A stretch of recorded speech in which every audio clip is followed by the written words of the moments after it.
Tonight on the docket, why there is no room for compromise anymore. There was a time when compromise between the two major parties was a laudable goal. That time has long since passed, but not for the reasons you may think.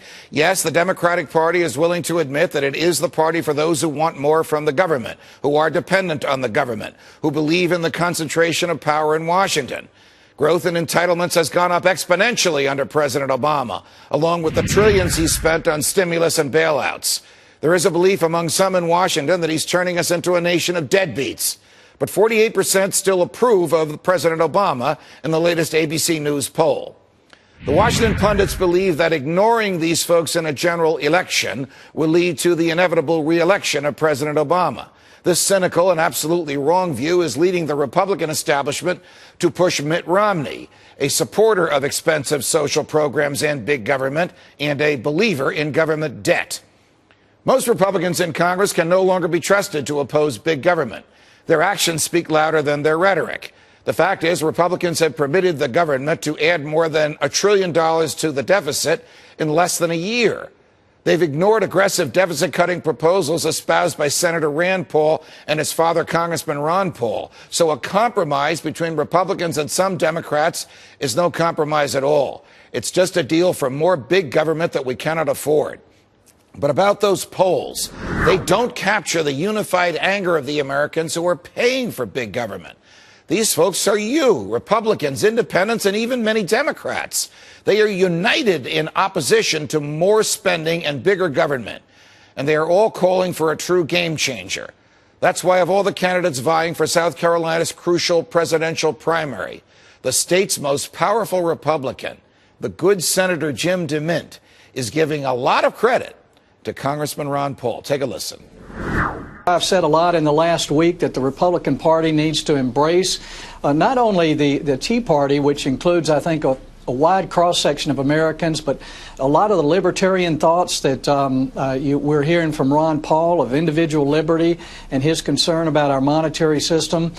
We really need to unite as Americans because we're at a tipping point. We've got about half of Americans who want more from government.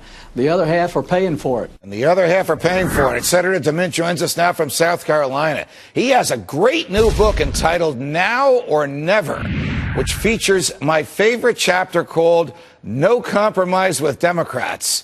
Senator DeMint, why not add, or with establishment Republicans either? Welcome to the show. It's always a pleasure. You're exactly right, Judge. Both parties have been a part of the problem. But where we are today, Republicans need to be that contrast with the party for government dependency. Americans have to have a party to go to, and that's why the debate needs to be between conservatives and libertarians within the Republican Party, because the foundation is the same: individual liberty, constitutional limited government. That's where we need to start. Right. That's what I talk about in Now or Never. Well, what is it about the message of Ron Paul that resonates with Jim DeMint? Well, again, it gets back to individual liberty. America is a bottom-up country where millions of people make their own decisions about what they want to do and what they value. That's what made us different and exceptional in the first place. All other countries were top-down. They were ruled by a monarchy, a general, or a dictator, and they had their social caste systems and not a lot of upward mobility. But what's happened in America, what has changed and taken away a lot of our prosperity is over the last several decades, power is concentrated in Washington. Right. And when economic power concentrates, when political power concentrates, so does economic power. That's how we ended up with the big crash because of Fannie Mae and Freddie Mac and the Federal Reserve. You can't have big Wall Street bankers if you don't have a lot of political concentration of power. So we've got to change it.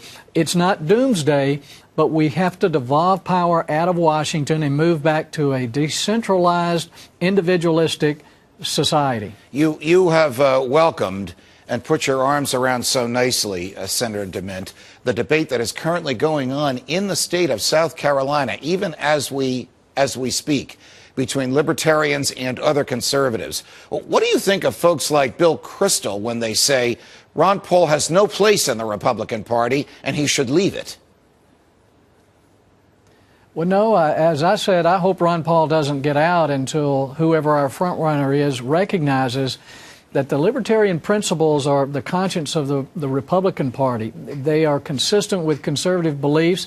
I don't agree with everything Ron Paul talks about. I don't think he's expressing the way our defense needs to be handled in a way that gives Americans confidence. But what I have said is we're going to end up with less military than Ron Paul wants if we don't get our budget under control back home.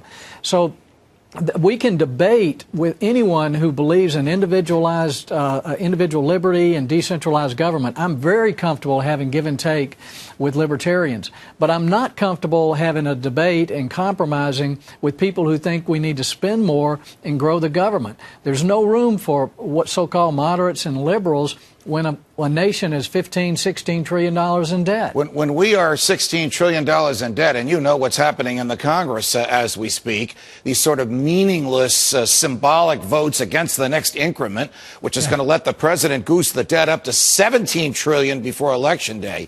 Will you admit that Ron Paul has a point, that maybe we should be concerned about nation building and military adventurism on one hand, as opposed to legitimate defense spending on the other, before we are forced to by the bankers and the people to whom we owe all this money?